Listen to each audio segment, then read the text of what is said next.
Diyos tayo'y tumawag, sa ating mga kaaway, tayo ay Kanyang ililigtas. Purihin ang Panginoon,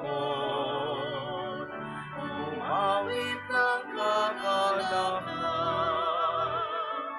at tugtugin ang gitara at ang kaaya-ayang tira. Ipanin niyo ang trumpeta.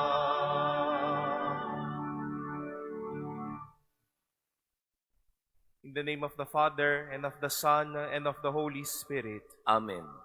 The grace of our Lord Jesus Christ, and the love of God, and the communion of the Holy Spirit be with you all. And with your spirit. Beloved brothers and sisters, we celebrate today the feast of the conversion of Saint Paul the Apostle. We ask the Lord that He may help us recognize the many changes and the many invitations to new life as we continue our Christian living. May we be inspired by St. Paul's witnessing to God's graces of conversion in our lives. Let us humbly acknowledge our sins and so prepare ourselves to celebrate the sacred mysteries.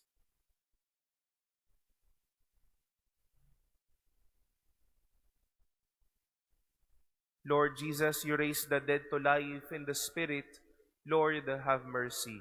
Lord, have mercy. You bring pardon and peace to the sinner. Christ, have mercy. Christ, have mercy. You bring light and hope to those in darkness. Lord, have mercy. Lord, have mercy. May Almighty God have mercy on us, forgive us our sins, and bring us to everlasting life. Amen. Glory to God in the highest, and on earth peace to people of good will. We praise you, we bless you, we adore you, we we glorify you, we give you thanks for your great glory. Lord God, Heavenly King, O God, Almighty Father, Lord Jesus Christ, only begotten Son, Lord God, Lamb of God, Son of the Father, you take away the sins of the world, have mercy on us. You take away the sins of the world, receive our prayer. You are seated at the right hand of the Father, have mercy on us. For you alone are the Holy One, you alone are the Lord, you alone are the Most High Jesus Christ, with the Holy Spirit, in the glory of God the Father. Amen. Let us pray.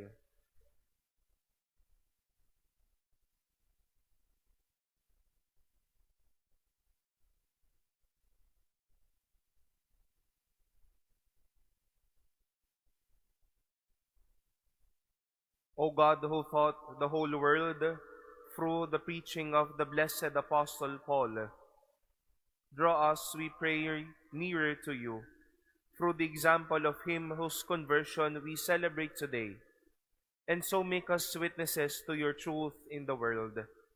Through our Lord Jesus Christ, your Son, who lives and reigns with you in the unity of the Holy Spirit, God, forever and ever. Amen. Please be seated.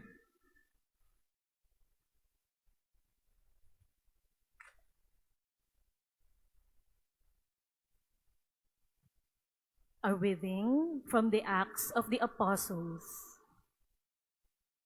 Paul addressed the people in these words: I am a Jew, born in Tarsus in Cilicia, but brought up in this city. At the feet of Gamaliel, I was educated strictly in our ancestral law and was zealous for God, just as all of you are today. I persecuted this way to death, binding both men and women and delivering them to prison. Even the high priest and the whole council of elders can testify on my behalf. For from them I even received letters to the brothers and set out for Damascus to bring them back to Jerusalem in chains for punishment, those there as well. On that journey, as I drew near to Damascus, about noon, a great light from the sky suddenly shone around me. I fell to the ground and heard a voice saying to me, "Saul, Saul, why are you persecuting me?" I replied, "Who are you, sir?" And he said to me, "I am Jesus, the Nazarene, whom you are persecuting."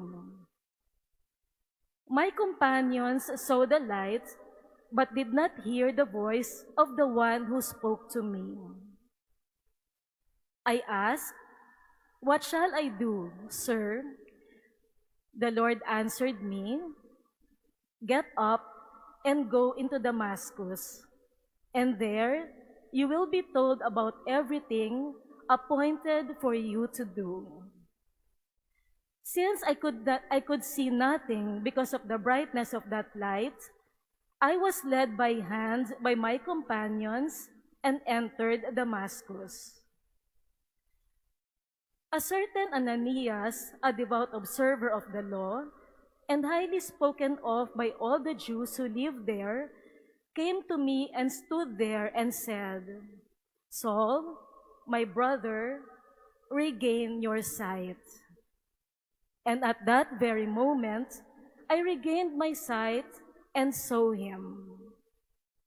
Then he said, "The God of our ancestors designated you to know his will, to see the righteous one, and to hear the sound of his voice. For you will be his witness before all to what you have seen and heard. Now, why delay?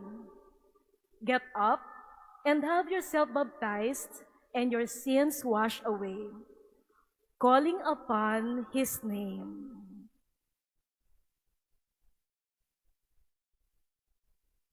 The word of the Lord. Thanks be to God.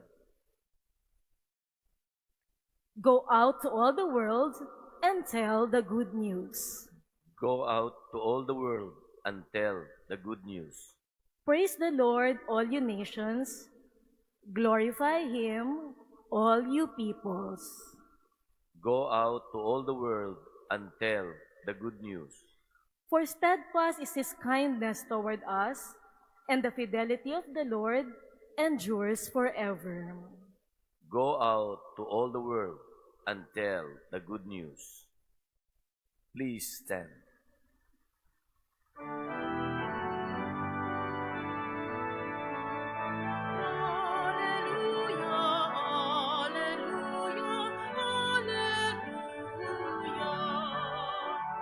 Your words, O Lord, give joy to my heart.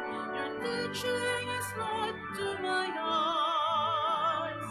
Hallelujah, hallelujah, hallelujah. Hallelujah, hallelujah, hallelujah.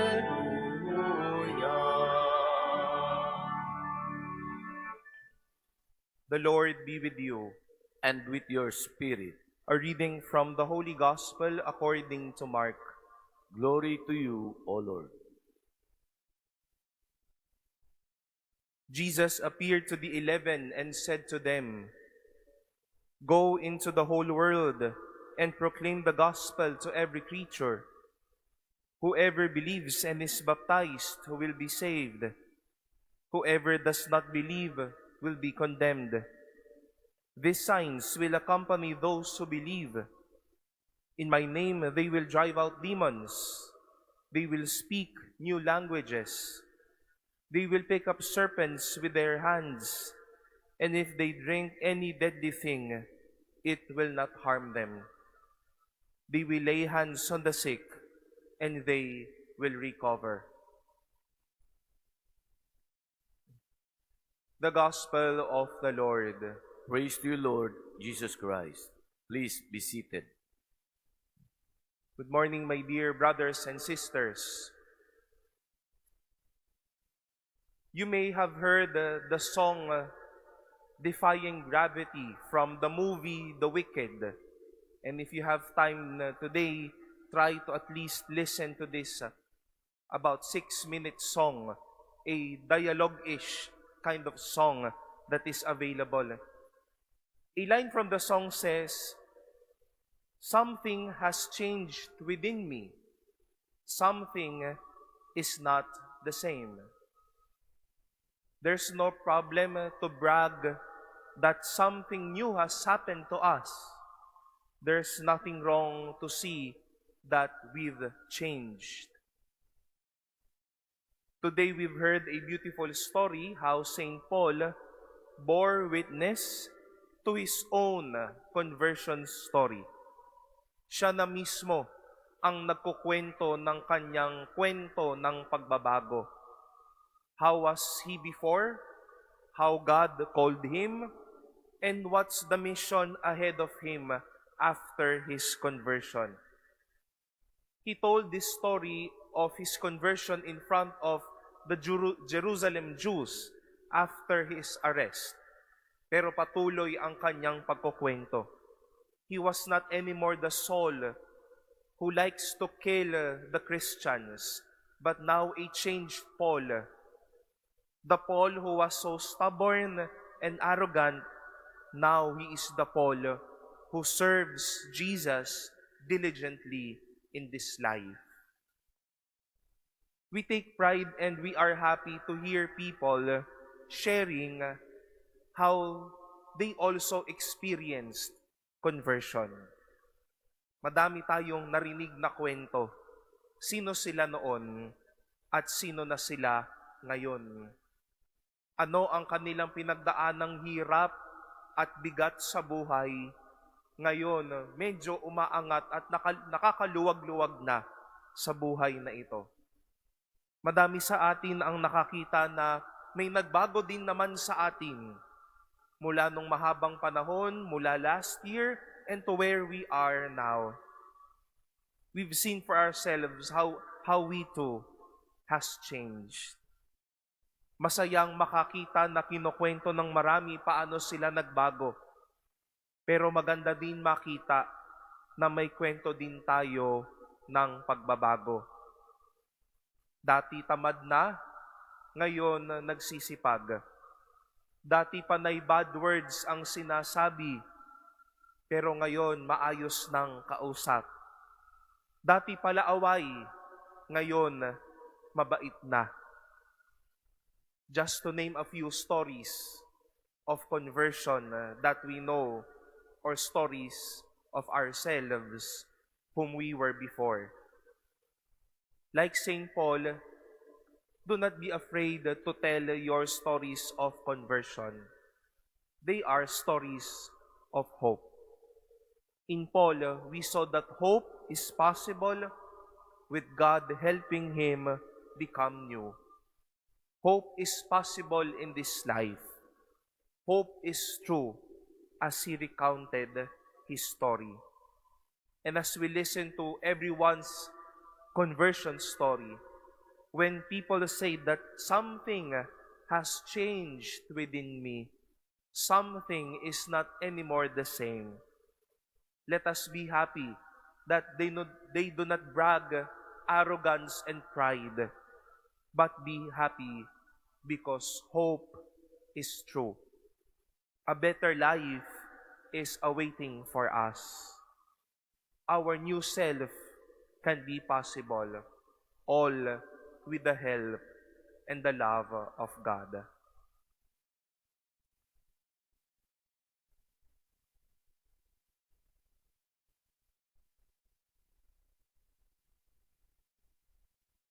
Please stand.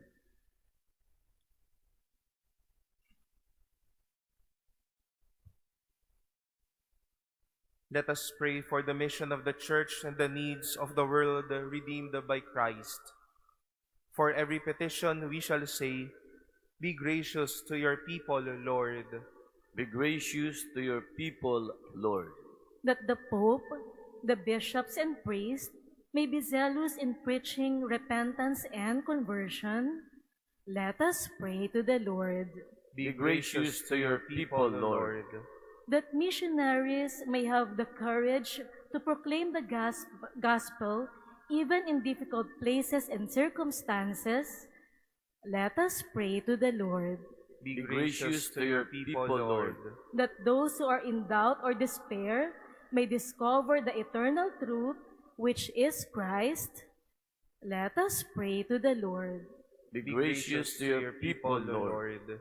That the elderly, the lonely, and the sick may receive the comfort of God's love in their distress, let us pray to the Lord. Be gracious to your people, Lord. That the faithful departed may be forgiven of their sins and encounter God in His kingdom, let us pray to the Lord. Be gracious to your people, Lord. Let us pray in silence for our own intentions and lift up to the Lord all the intentions offered in this Mass as we also pray for one another.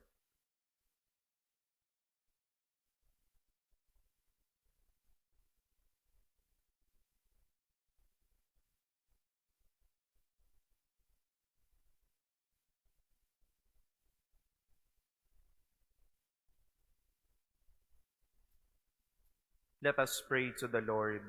Be gracious to your people, Lord. Father of our Redeemer, as we write our prayers with the intercession of St. Paul, deepen the grace of conversion in our lives. We ask this through Christ our Lord. Amen. Please be seated.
Please stand. Pray, brothers and sisters, that my sacrifice and yours may be acceptable to God, the Almighty Father. May the Lord accept the sacrifice at your hands, for the praise and glory of His name, for our good and the good of all His holy church.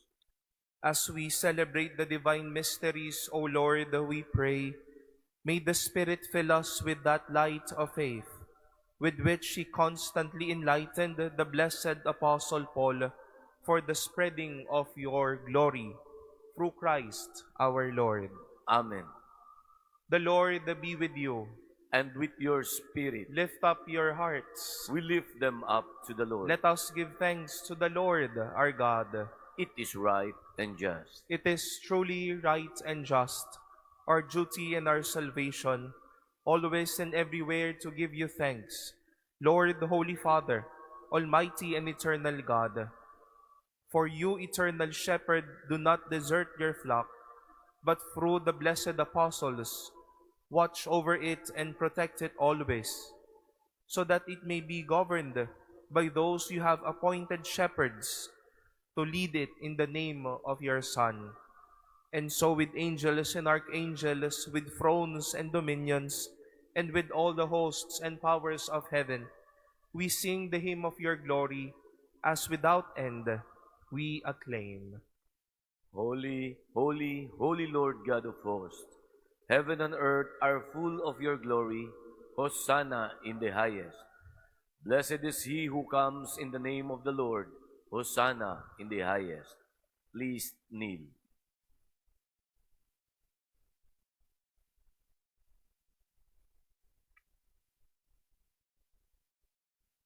You are indeed holy, O Lord, the fount of all holiness. Make holy, therefore, these gifts, we pray, by sending down your Spirit upon them like the dewfall, so that they may become for us the body and blood of our Lord Jesus Christ.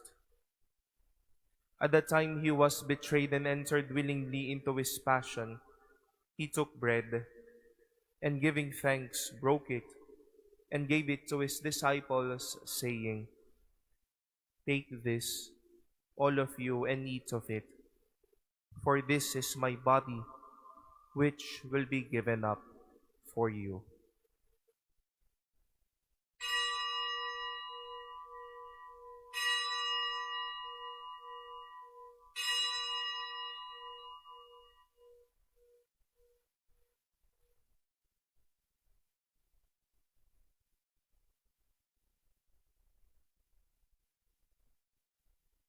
In a similar way, when supper was ended, he took the chalice, and once more giving thanks, he gave it to his disciples, saying, "Take this, all of you, and drink from it. For this is the chalice of my blood, the blood of the new and eternal covenant, which will be poured out for you and for many for the forgiveness of sins. Do this in memory of me."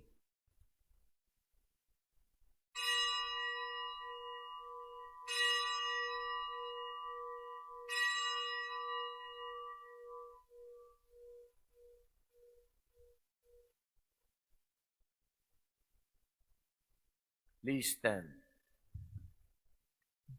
The mystery of faith. We proclaim your death, O Lord, and profess your resurrection until you come again. Therefore, as we celebrate the memorial of his death and resurrection, we offer you, Lord, the bread of life and the chalice of salvation, giving thanks that you have held us worthy to be in your presence and minister to you. Humbly we pray that partaking of the body and blood of Christ, we may be gathered into one by the Holy Spirit. Remember, Lord, your church spread throughout the world, and bring her to the fullness of charity, together with Francis our Pope, and Jose our Bishop, and all the clergy. Remember also our brothers and sisters who have fallen asleep in the hope of the resurrection, and all who have died in your mercy. Welcome them into the light of your face. Have mercy on us all, we pray, that with the Blessed Virgin Mary, Mother of God, with blessed Joseph, her spouse, with the blessed apostles, with Saint Paul and all the saints who have pleased you throughout the ages, we may merit to be co-heirs to eternal life, and may praise and glorify you through your Son, Jesus Christ.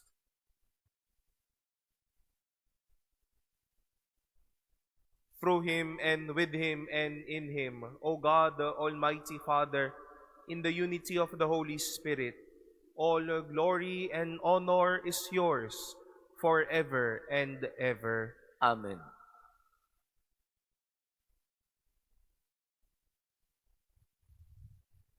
As children of our loving and gracious Father, we call on him as Christ taught us. Our Father, who art in heaven, hallowed be thy name. Thy kingdom come, thy will be done on earth as it is in heaven. Give us this day our daily bread, and forgive us our trespasses, as we forgive those who trespass against us. And lead us not into temptation, but deliver us from evil. Deliver us, Lord, we pray, from every evil. Graciously grant peace in our days, that by the help of your mercy we may be always free from sin and safe from all distress, as we await the blessed hope and the coming of our Savior, Jesus Christ. For the kingdom, the power, and the glory are yours now and forever. Lord Jesus Christ, who said to your apostles, "Peace I leave you, my peace I give you," look not on our sins, but on the faith of your church, and graciously grant her peace and unity in accordance with your will, who live and reign forever and ever. Amen. The peace of the Lord be with you always. And with your spirit. Let us offer each other the sign of peace.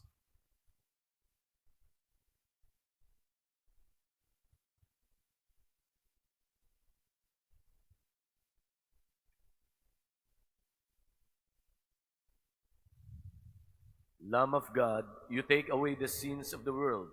Have mercy on us. Lamb of God, you take away the sins of the world. Have mercy on us. Lamb of God, you take away the sins of the world. Grant us peace. Please kneel.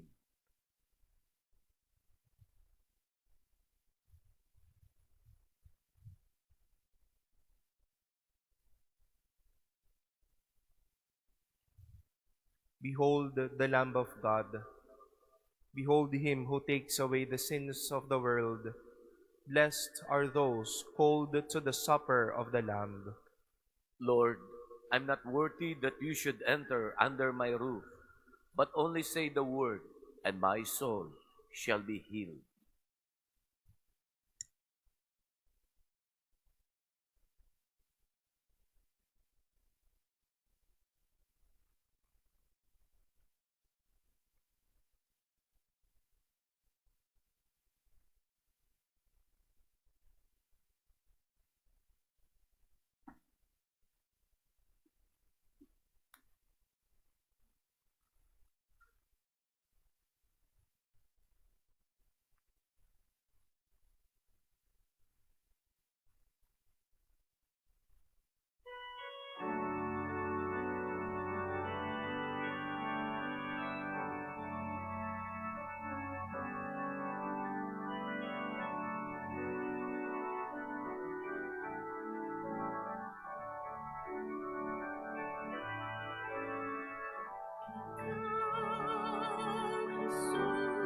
Jesus, ang tinapay ng buhay, pinaspasan, hinatid, inialay. Buhay na ganap ang saming kaloob at pagsasalong walang hanggan. Basbasan ang buhay namin, anto nawa'y matulad sa pag-aalay mo. Buhay na laan mong lubos sa mundo, sa pag-ibig ay tapos. Ikaw, Jesus, ang tinapay ng buhay, pinaspasan, hinatid, inialay. Buhay na ganap ang saming kaloob at pagsasalong walang hanggan.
Please stand.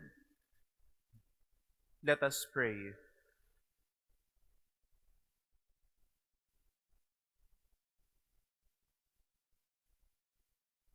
May the sacraments we have received, O Lord our God, stir up in us that fire of charity with which the blessed Apostle Paul burned ardently as he bore his concern for all the churches.